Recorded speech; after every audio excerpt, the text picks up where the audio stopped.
kliyente ko yung word na bloodbath, after that case theory of the prosecution, I will really be uncomfortable kasi it affirms the notion that indeed may proclivity sa violence ito, ipapakita na nga na nananapak siya ng sheriff, ipapakita na nga yung threats niya, ipapakita na nga yung ability niya to actually be able to follow through with her threats. Tapos sasabihin mo pa, this is a bloodbath.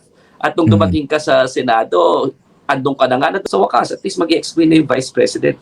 Kaso hindi nag-explain nag-iwan lang ng one sentence as ang ginamit pa, bloodbath and bludgeoning, no? Ginamit pa Invictus, bludgeoning of chance, under the bludgeonings of chance, 'di ba? My head is ang 'di ba? Yung nakalimutan niya sabihin doon is under the bludgeonings of chance.